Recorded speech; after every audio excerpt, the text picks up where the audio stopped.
नमस्कार दोस्तों। हमने आज से पहले लोक प्रशासन के विषय में कई मुद्दों पर, कई टॉपिक पर हमने चर्चा की है। आज हमारे चर्चा का विषय है लोक प्रशासन की प्रकृति। क्या ये कला है, क्या ये विज्ञान है? इससे पहले हमने क्षेत्र के बारे में पढ़ा था, इसके अर्थ परिभाषा के बारे में पढ़ा था। इसी क्रम को आगे बढ़ाते हुए हम आज इसकी प्रकृति के बारे में देखेंगे। इससे पहले आप सभी से निवेदन है कि आप मेरे चैनल को लाइक करें, सब्सक्राइब करें और शेयर करें, ताकि मेरे चैनल से जुड़ी हुई अन्य वीडियो आप तक कुछ समय समय पर पहुंचते रहें, ताकि आप है वो अपने नॉलेज को अपडेट कर सकें। तो आज हमारा विषय है लोक प्रशासन की कल प्रकृति, nature of public administration, arts और साइंस। लोक प्रशासन कला है या विज्ञान है, इस विषय पर बहुत पुराना विवाद चल रहा है। जब से 1887 से हम इसका जब लोक प्रशासन का जन्म मानते हैं, तब से ही इस विषय पे विवाद चल रहा है कि क्या लोक प्रशासन है वो कला है, आर्ट्स है या साइंस है। आपको पता है कि 1887 में वुडरो विल्सन ने अपनी एक किताब लिखी थी जिसका नाम था द स्टडी ऑफ एडमिनिस्ट्रेशन, या यूं कहें कि किताब नहीं, अपना एक लेख लिखा था, स्टडी ऑफ एडमिनिस्ट्रेशंस, जिसके शुरुआत से ही ये विवाद शुरू हो गया था। कुछ लोग इसको कला मानते हैं, जिसमें हम डॉक्टर फाइनर को ले सकते हैं और मॉरिस को ले सकते हैं, कोहन को ले सकते हैं। तो ये लोग हैं, ये लोग प्रशासन को कला मानते हैं और इनके विचार के अनुसार हम इसको एक विज्ञान नहीं मान सकते। हम इसको विज्ञान नहीं मान सकते। एल उरिक ने भी प्रशासन को एक कला माना है और उसका कहना है कि अन्य कलाओं की भांति ही भौतिक प्रशासन की कलाओं को भी खरीदा नहीं जा सकता। यानी ये कहते हैं कि जिस तरह अन्य कलाओं को नहीं खरीदा जा सकता, उसी तरह इस कला को भी हम नहीं खरीद सकते हैं। वस्तु स्थिति यह है कि लोक प्रशासन सदैव एक कला विशेष के रूप में जाना माना रहा है। लोक प्रशासन को उच्चतम कला की संज्ञा दी जा सकती है। जैसे अरस्तु ने पॉलिटिकल साइंस को उच्चतम साइंस बनाने के जो तर्क दिए हैं, उसी तरह हम लोक प्रशासन को भी एक कला बनाने की तरफ के लिए तर्क दे सकते हैं। जैसे धनुर्विद्या, चित्रकारी, मूर्तिकला, ऐसी ही अन्य कलाओं के भांति लोक प्रशासन को भी सीखा जा सकता है। कौटिल्य का अर्थशास्त्र और मैकियावली का जो प्रिंस था, कौटिल्य का अर्थशास्त्र और मैकियावली का जो प्रिंस है, और अबुल फजल की आईने अकबरी आदि रचनाएं प्रशासन के मार्ग की जो उलझने हैं उनको दूर करने में काफ़ी सहायक सिद्ध हुई है और प्रशासकीय कुशलता का विकास करती है। आउडे टीड ने संक्षेप में एक सुंदर कला लोक प्रशासन को माना है। और उन्होंने कहा है कि जब हम कला की बात करते हैं तो इसमें 5 तरह की जो चीज़ें हैं, जो बातें हैं, वो निहित रहती है। तो 5 चीज़ें निहित रहती है। पहला, कला एक व्यक्तिक असामान्य और अनूठा अनुभव है। कला इनका मानना है कि कलाकार जन्मजात होता है, उस जैसा दूसरा नहीं हो सकता, जिसकी प्रतिमा प्रकृति रूप से दिशा विशेष में मूर्ति है। यानी जिसकी जो प्रतिमा है वो प्राकृतिक रूप से ही दिशा विशेष, यानी एक कलाकार है वो प्रकृति रूप से ही अपनी दिशा में जाता है। उसी प्रकार लोक प्रशासक जो होते हैं वो भी जन्मजात होते हैं। प्रशासन के कितने ही नियम बना दिए जाएं, प्रशासन एक ऐसी कला है जिसे कुछ लोग औरों की तुलना में श्रेष्ठता से संपादित कर सकते हैं या इनका संपादन श्रेष्ठता से कर सकते हैं। जैसे कुछ लोग प्रशासक बहुत अच्छे होते हैं, कुछ लोग प्रशासक है वो अच्छे नहीं होते। जैसे कुछ टीचर हैं वो बहुत अच्छा होते हैं, उनको नॉलेज कम होता है लेकिन समझाने का तरीका उनका अच्छा होता है। और कुछ ऐसे टीचर होते हैं जिनको नॉलेज बहुत होता है लेकिन समझाने का तरीका अच्छा नहीं होता। चाहे उनको कितनी ही ट्रेनिंग दे दो वो इस बात को नहीं पकड़ पाते हैं। तो उसी तरह लोक प्रशासक में भी कुछ ऑफिसर हैं वो बहुत अच्छे होते हैं, उनके काम करने का तरीका बहुत अच्छा होता है। लेकिन बहुत सारे ऐसे जो प्रशासक होते हैं जो काम करने का तरीका उनका अच्छा नहीं होता है। दूसरा तर्क ये दिया जाता है कि कला जैसे सत्यम शिवम सुंदरम, ये यहाँ सुंदरम है, जैसे सत्यम शिवम सुंदरम की अभिव्यक्ति होती है। और यह विवाद चलता रहता है कि कला के लिए कला कला के लिए है या समाज के लिए है। तो उसी तरह लोक प्रशासन में भी ये विवाद है कि क्या लोक प्रशासन कला के लिए है या समाज के लिए है। तो लोक प्रशासन की दुनिया भी उतनी ही सत्य है, उसके उद्देश्य शिव है, यानी कल्याणकारी है, उसके जो हैं वो कल्याणकारी है। और उसकी तकनीक का सौंदर्य उसे कलात्मकता देता है, यानी उसमें जो तकनीक यूज की जाती है वो उसके सौंदर्य और उसमें कलात्मकता को भर देता है। प्रशासन के लिए है या जनता के लिए है, इस विवाद को या यह विवाद को एक ऐसी कला सिद्ध यह विवाद प्रशासन को ऐसी कला सिद्ध करता है जो यथार्थोन्मुख आदर्शवाद की ओर संकेत करती है। तीसरा, इसके लिए एक तर्क दिया जाता है कि प्रत्येक कला में सृजनात्मक अभिव्यक्ति होती है। Art is a creative beauty, यानी प्रत्येक कला है उसमें कुछ न कुछ निर्माण होता है और एक ऐसा सृजन उसमें चलता रहता है जिससे कि एक नई चीज़ का निर्माण होता है।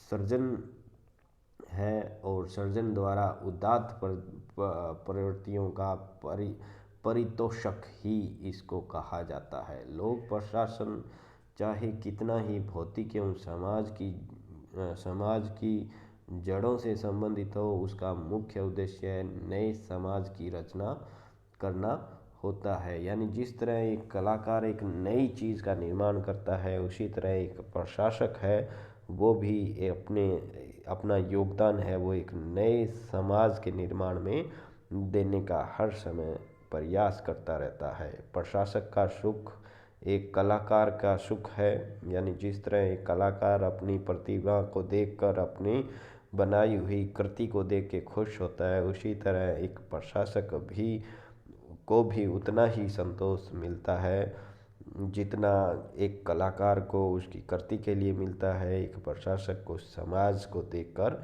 मिलता है। और जिस तरह एक प्रशासक अपने नियम और कानून कायदे बनाता है, उसी तरह वो जब लागू होते हैं और वो कितने उपयोगी हैं, कितने सफल होते हैं, ये उस प्रशासक के लिए एक गौरव की बात होती है। चौथा, कला सिद्धांत और व्यवहार में अंतर संबंध का बोध है। कला में अमूर्त और मूर्त रूप की अभिव्यक्ति होती है।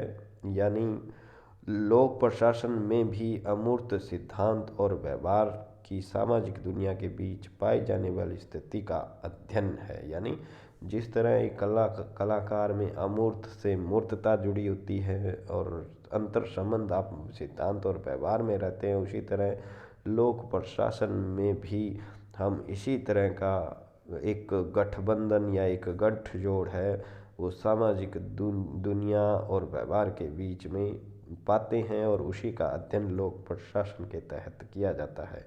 व्यवहार में सिद्धांत बना एक प्रशासक व्यवहार में सिद्धांत बनाता है और सिद्धांत को व्यवहार में लागू करता है। यह मानव जगत लोक प्रशासकों के लिए एक प्रयोगशाला है, जहां मानव व्यवहार और स्वभाव का अध्ययन करते हुए आवश्यकता और परिस्थितियों के अनुसार लोक प्रशासन द्वारा नियम और सिद्धांत बनाए जाते हैं। जिस तरह एक मूर्तिकार प्रकृति को देख के अपनी एक कला या मूर्ति बनाता है, उसी तरह एक पेंटर अपनी पेंटिंग करता है, उसी तरह एक लोक प्रशासक भी समाज को देखकर अपने नियम बनाता है और उनको फिर व्यवहार में लागू करता है। पांचवा, प्रत्येक कला का अपना एक मानव एक साधन होता है। यानी हर एक कला है उसका एक साधन होता है। उदाहरण के लिए चित्रकला के लिए रंग, संगीत का साधन स्वर और साहित्य के साधन शब्द तथा भाव होते हैं। तो उसी तरह यहाँ एक प्रशासक के भी कुछ अपने साधन होते हैं।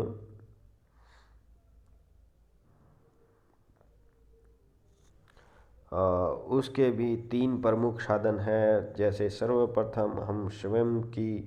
सर्वप्रथम उसको हम स्वयं को ले सकते हैं, उसके संगठन को ले सकते हैं, फिर उस संगठन के उद्देश्यों द्वारा फिर वो उस संगठन के उद्देश्यों को प्रकट करता है और फिर स्वयं को इन्हीं लोगों के सामाजिक और सांस्कृतिक परिवेश के द्वारा अपना स्वरूप प्रदान करता है। जिस प्रकार प्रत्येक व्यक्ति के लिए अपनी अपनी दृष्टि से संगीत, चित्रकला, शिल्पकला आदि की शैलियों और स्वरूपों में परस्पर भिन्नता होती है, अथवा ये सब एक दूसरे के कम या अधिक पृथक होते हैं, उसी प्रकार प्रशासन की शैलियाँ और स्वरूपों में भी सर्वत्र एक रूपता नहीं पाई जाती। यानी जिस तरह हर संगीतकार का संगीत के बारे में सोच, उसकी पकड़, उसके खुद का संगीत, उसी तरह चित्रकला हो या शिल्पकला हो, उसमें हर व्यक्ति के अलग अलग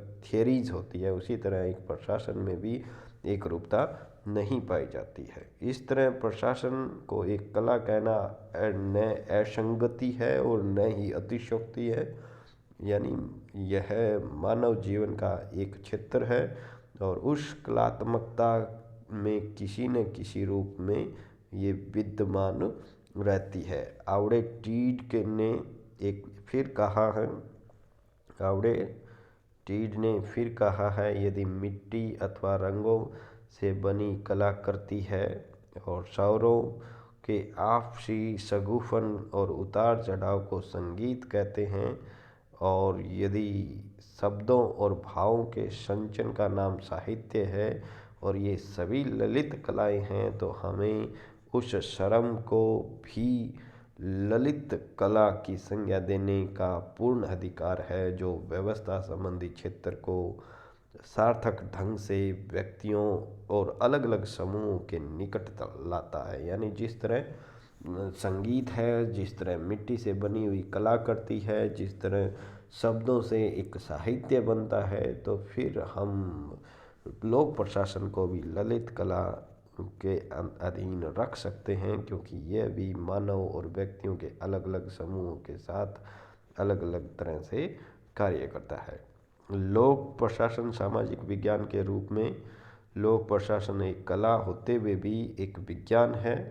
इसकी वैज्ञानिकता को सिद्ध करने के लिए यह देखना होगा कि विज्ञान और वैज्ञानिकता क्या है। अब वो लोग जो कहते हैं कि विज्ञान है, तो सबसे पहले हमें विज्ञान क्या है और वैज्ञानिकता क्या है इसको समझना पड़ेगा। विज्ञान एक विशेष प्रकार का ज्ञान है जिसकी जिसकी तकनीक भी विशेष हो सकती है। सभी ज्ञानों को मोटे रूप से 3 समूहों में बांटा जा सकता है, यानी जितने भी ज्ञान हैं उनको हम 3 तरीके से बांट सकते हैं। और विज्ञान क्या है? एक ज्ञान है। तो पहला समूह कौन सा है? एक पदार्थ का ज्ञान, जिसे पदार्थ विज्ञान कहते हैं। दूसरा मानव जीवन का ज्ञान, जिसे मानविकी कहते हैं, ह्यूमैनिटीज़ कहते हैं। तीसरा सामाजिक ज्ञान, जिसे समाज विज्ञान, सोशल साइंस की संज्ञा दी जा सकती है। तो कहने का मतलब 3 तरह की विज्ञान होती है, एक नेचुरल साइंस होती है, एक ह्यूमैनिटीज़ होती है और एक सोशल साइंस होती है। और इन तीनों की ही अपनी अपनी विशेषताएं होती है। जैसे पहली विशेषता, वह ज्ञान का एक व्यवस्थित भंडार है। दूसरी व्यवस्था, उसके परिणाम और निष्कर्ष है वो सर्वदेशीय, सर्वकालिक एवं शाश्वत होते हैं। और तीसरी, इसकी अध्ययन विधि परिमाणिकता निश्चितता, अध्ययन विधि प्रमाणिकता निश्चितता होती है। और यह उल्लेखनीय है कि कोई भी विज्ञान अपनी पूर्णता में 100% विज्ञान नहीं होता, किंतु वह अपनी वैज्ञानिकता को निरंतर प्रयोग के द्वारा बढ़ा सकता है। तो वैज्ञानिक निष्कर्ष में कुछ विशेषताएं अवश्य मानी जाती है, जैसे सार्वभौमिकता, सर्वकालिकता, भविष्यवाणी करने की क्षमता, निश्चितता, ये कुछ प्रदर्शनशीलता, मूल तटस्थता, सृजनशीलता और परिणामात्मकता, रिजल्ट ओरिएंटेशंस। इस प्रकार के निश्चयों तक पहुंचने के लिए विज्ञान जिस विश्लेषण पद्धति का अनुकरण करता है उसे वैज्ञानिक पद्धति कहते हैं। यानी जब ये चीज़ें प्राप्त करनी होती है एक विज्ञान को, तो वो जिस पद्धति का उपयोग करता है उसे हम वैज्ञानिक पद्धति कहते हैं। और इस वैज्ञानिक पद्धति में मुख्य चरण होते हैं। कौन कौन से चरण होते हैं? पहले एक हाइपोथेसिस, अवधारणा, परिकल्पना होती है। फिर उसका निरीक्षण किया जाता है, फिर उसका वर्गीकरण किया जाता है, फिर प्रयोग किया जाता है, सत्यापन वेरिफिकेशंस जरूरी हैं, और पुष्टिकरण भी जरूरी है, और संग्रहीकरण, डेटा का संग्रहण भी होना चाहिए। ये सब सारी चीज़ें एक वैज्ञानिक पद्धति में पाई जाती है।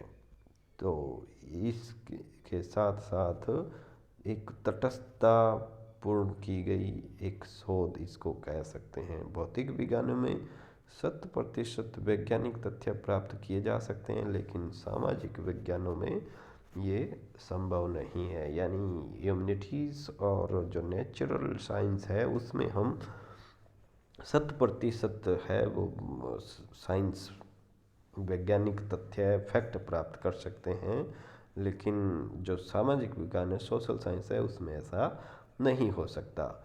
कोई भी सामाजिक विज्ञान उतना ही निश्चित नहीं हो सकता जितना भौतिक भौतिक विज्ञान होता है। और यथार्थता और पूर्व अनुमान की क्षमता जितनी भौतिक विज्ञान में पाई जाती है उतनी सामाजिक विज्ञान में नहीं पाई जाती। सामाजिक विज्ञान को अपने तत्वों पर इतना अधिक नियंत्रण प्राप्त नहीं होता और वह उन्हें जिस प्रकार चाहे प्रयोग कर सकता है। यानी जो फैक्ट हैं, जो तत्व हैं, उनको एक सोशल साइंटिस्ट है वो अपनी मर्जी से इस्तेमाल कर सकता है। दूसरे साइंसों में ऐसा नहीं होता। राजनीति विज्ञान में ऐसा कोई निश्चित सिद्धांत नहीं है जिसका अनुकरण करके निरपवाद रूप से क्रांतियों को टाला जा सके अथवा निर्वाचनों में बहुमत प्राप्त किया जा सके। यानी ऐसा कोई राजनीति विज्ञान में भी आज तक ऐसा नहीं है। तो लोक प्रशासन में भी ऐसे निश्चित सिद्धांत नहीं है जिनके द्वारा सदैव एक जैसे परिणाम निकाले जा सके। यही कारण है प्राकृतिक विज्ञान बेता और उसके समर्थक हैं वो लोक प्रशासन व अन्य जो सामाजिक अध्ययन है उसको विज्ञान मानने से इनकार करते हैं, क्योंकि इनसे न तो भविष्यवाणी की जाती है और न ही ऐसे रिजल्ट निकाले जा सकते हैं जो हमेशा एक जैसे हो। तो इसके विपरीत जो सामाजिक अध्ययन को विज्ञान मानते हैं उनका तर्क है कि पूर्ण निश्चितता और यथार्थता की विज्ञान की कोई कसौटी नहीं है, और बल्कि किसी भी अध्ययन की वैज्ञानिकता मूलतः इस बात पर निर्भर है कि वह अध्ययन में फिट सीमांत वैज्ञानिक पद्धति का उपयोग कर सकता है। अध्ययन में फिर सीमांत वैज्ञानिक अध्ययन पद्धति का प्रयोग कर सकता है। जिस किसी भी अध्ययन में वैज्ञानिक पद्धति का प्रयोग समय है उसे विज्ञान का प्रयोग शामिल है, उसमें उसे विज्ञान कहा जा सकता है, भले ही उसके रिजल्ट आपको एकदम एक्यूरेट न मिलते हो, लेकिन यदि हम वैज्ञानिक पद्धति का प्रयोग कर रहे हैं तो वो फिर विज्ञान हो सकता है। निश्चित ही भौतिक विज्ञान की भांति सुनिश्चित विज्ञान न हो कर सामाजिक विज्ञान अथवा बहुत कुछ अनिश्चित विज्ञान की श्रेणी में इसको रखा जा सकता है। सामाजिक विज्ञान की विषय वस्तु या मानव स्वभाव विश्लेषण करना उतना सरल नहीं है जितना भौतिक पदार्थों का तथा मानव स्वभाव के बारे में भी मोटे तौर पर कुछ सार्वजनिक निष्कर्ष निकाले जा सकते हैं। यानी कहने का मतलब कि मानव स्वभाव बहुत ही जटिल है, उसका आप एक विज्ञान की तरह आप उसमें किसी भी तरह का कोई प्रयोग नहीं कर सकते, लेकिन फिर भी हम मोटे तौर पे कह सकते हैं कि अब ऐसा हो रहा है तो ऐसा होगा, जैसे कि हम प्रेडिक्शंस कर सकते हैं। और सामाजिक व्यवहार का वर्तमान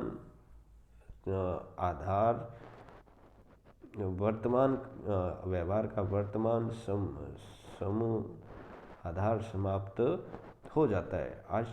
इससे यह आशय है कि मानव स्वभाव का और इसी कारण प्रशासकीय व्यवहार का भी वैज्ञानिक रूप में वर्गीकरण तथा अध्ययन संभव है, आप इसे नकार नहीं सकते। तो अब हम यहाँ इस निष्कर्ष पे पहुँचे हैं कि हम जो लोक प्रशासन है उसको हम विज्ञान जैसे नेचुरल साइंस है या जो ह्यूमैनिटीज़ है वैसे साइंस नहीं मान सकते, लेकिन सोशल साइंस में इसको रख सकते हैं।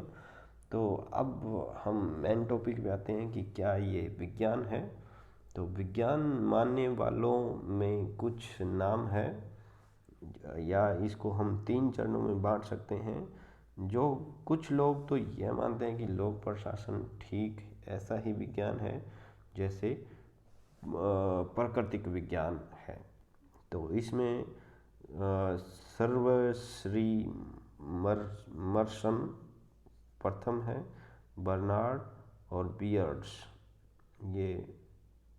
बियर्ड्स हैं। ये लोग मानते हैं कि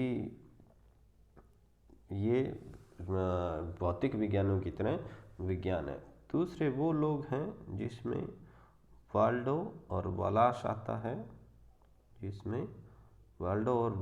हैं जो ये मानते हैं कि लोक प्रशासन कभी विज्ञान नहीं बन सकता। इस बारे में सारे प्रयास है वो निरर्थक हैं। तीसरे विचार वर्ग में अधिकतर ऐसे लेखक आते हैं जिनकी मान्यता है कि हम विज्ञान नहीं है, लेकिन यह संभव है, हम बन सकते हैं। और इसमें ओरविक टेलर, साइमन पोनरन, रिग्स आदि लेखक हैं जिनका मानना है कि हम विज्ञान बन जाएंगे, है नहीं। ये जो है वो है पिफनर।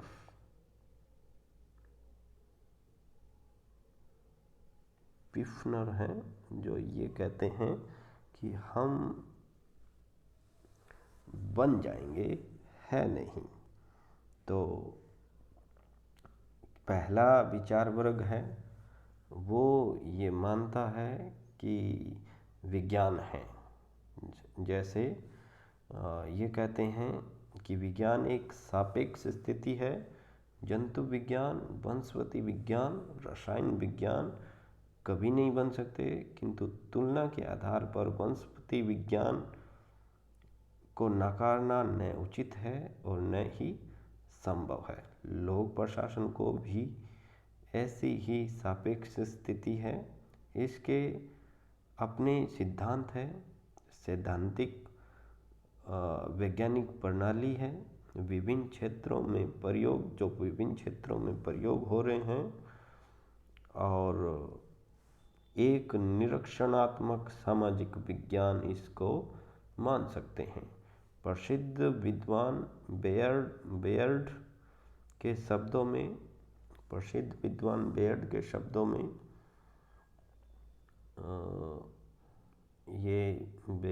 शब्दों में यह इस प्रकार के अनुभूत नियमों को संग्रहित कर चुका है जो व्यवहार में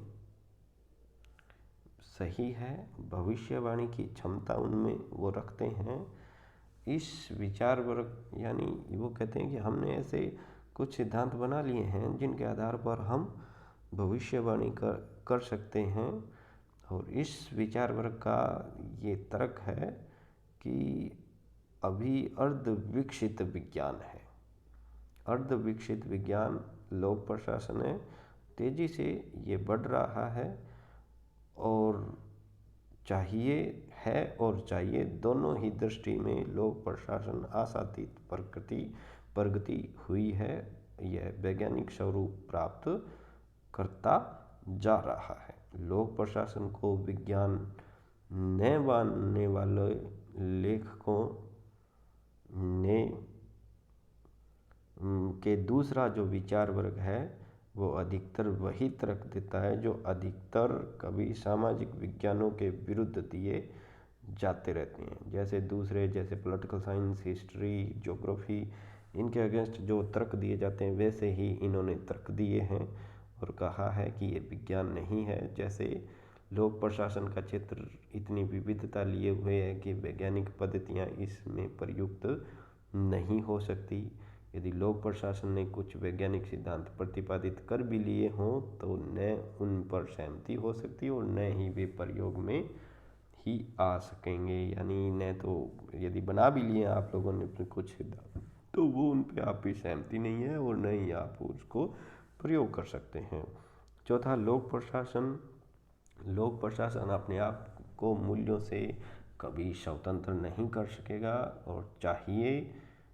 और चाहिए विज्ञान अपने आप में अंतर्विरोध है। यानी जो इसमें ऐसा होना चाहिए वैसा होना चाहिए, क्योंकि विज्ञान है वो हमेशा क्या है इस पे जोर देता है और हम लोग प्रशासन में चाहिए पे जोर देते हैं। इसलिए ये कहते हैं कि कभी भी ऐसा नहीं हो सकता कि इसमें हम इसको विज्ञान मान सकें। जैसे जैसे लोक प्रशासन विकसित होता है, चौथा तर्क ये है कि जैसे जैसे लोक प्रशासन विकसित होता है, सामाजिक और अबौद्धिक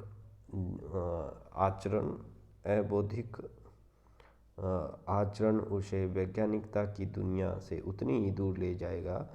यानी जैसे जैसे ये विकसित होगा तो जो सामाजिकता का अबौद्धिक जो आचरण है उसे विज्ञान से दूर ले जाएगा। कुल मिलाकर इन लोगों का तर्क है कि लोक प्रशासन के निष्कर्ष अवैज्ञानिक है और इसकी पद्धति में भी वैज्ञानिकता नहीं है। और जो लोग तीसरे वर्ग में आते हैं, जो आशावादी है, कर्मठ है, उद्यमशील समाज वैज्ञानिक हैं, इन लोगों का कहना है कि हम निकट भविष्य में विज्ञान बनते जा रहे हैं। लोक प्रशासन के पास अध्ययन के नए यंत्र आते जा रहे हैं जिससे हमारी प्रशिक्षण विधियाँ अधिक प्रभावी बन सकेगी।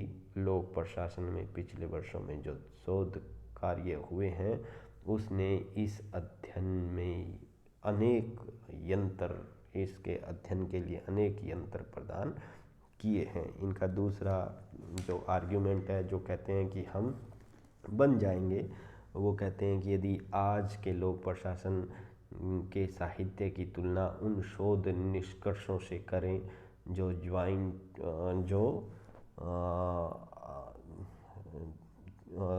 जो व्हाइट और विलोबी, ये जो ज्वाइंट नहीं है, यहाँ वाइट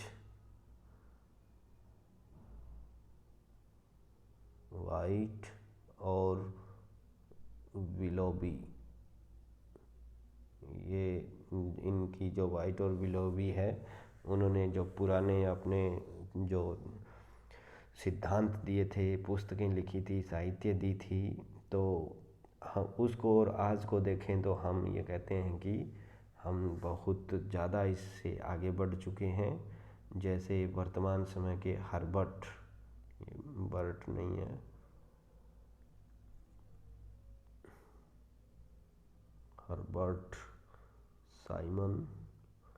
साइमन है, तो इसकी जो 2 बुक है, एडमिनिस्ट्रेशन बिहेवियर, ये मिला हुआ शब्द है। ये बुक का नाम है एडमिनिस्ट्रेशन बिहेवियर। ये इसकी दूसरी बुक है मॉडल्स ऑफ मैन। तो ये जो ग्रंथ है वो अपने आप में वैज्ञानिक विधि और वैज्ञानिक निष्कर्षता और स्पष्टता के वजह से काफ़ी इन्होंने लोक प्रशासन को निखारा है और इसको निश्चितता को और स्पष्टता को बढ़ावा दिया है। तीसरा इनका लॉजिक है, प्राकृतिक विज्ञानों की दुनिया में ज्ञान और शोध की जो अंतर्निर्भरता बहुत पहले से चली आ रही है, सामाजिक विज्ञानों में भी पैदा होने लगी है। जैसे बॉटनी, जूलॉजी और केमिस्ट्री यानी रसायन शास्त्र, इनमें जो अंतर्निर्भरता है, वैसी अंतर्निर्भरता हमें हमारे जो सोशल साइंस है उसमें भी पाई जाती है। तो आज इंटरडिसिप्लिनरी अप्रोच है, अंतर अनुशासनात्मक अध्ययन है, वो बढ़ता जा रहा है। इससे विश्वसनीयता, गहनता और मौलिकता प्रशासन में बढ़ी है और काफ़ी जो वैज्ञानिक प्रणाली है वो उधार ली हो, अन्य समाजशास्त्रों से हमने ली है, उधार लेके भी लोक प्रशासन अपना शीघ्रता से वैज्ञानिक विकास कर रहा है। तो कहने का मतलब अभी लोगों में ये चीज़ों 2-3 चीज़ों को लेकर काफ़ी विवाद है कि क्या हम कहाँ तक पहुँचे हैं, क्या हम विज्ञान हैं, क्या ज्ञान है या सामान्य विज्ञान है, कला है। तो हम ये ही तर्क निकालेंगे कि जिस तरह से शोध में नए नए मॉडल आविष्कृत किए जा रहे हैं और गणितीय पद्धतियों से परिणात्मक अध्ययन का कुछ बढ़ावा मिल रहा है, उससे मैनेजमेंट टेक्निक की दिशा में work study, method study, PERT, system analysis, liner programming आदि विस्मयकारी वैज्ञानिक तकनीक आजकल प्रकाश में आ रही है। तो इस वजह से आज लोक प्रशासन विशेष डॉक्टर, इंजीनियर की तरह एक सलाहकार, काउंसलेटेट बन चुका है और गत 3 दशाब्दियों से लोक प्रशासन की प्रगति और उसके अध्ययन की दिशा उतनी उत्साहवर्धक है कि जिनकी तकनीकी और अध्ययन पद्धति की दृष्टि में हम जल्द ही बहुत आगे, अन्य सोशल साइंस से बहुत आगे निकल जाएंगे और एक अच्छा विज्ञान के रूप में विकसित हो जाएंगे। तो ये हमारे आज का टॉपिक था। अब लोक प्रशासन की दृष्टि को लेकर 2 तरह के व्यूज़ हैं, दृष्टिकोण हैं। एक एकीकृत दृष्टिकोण है और दूसरा प्रबंधात्मक दृष्टिकोण, मैनेजेरियल व्यू है, जिसका अध्ययन हम आगे की क्लास में करेंगे। धन्यवाद।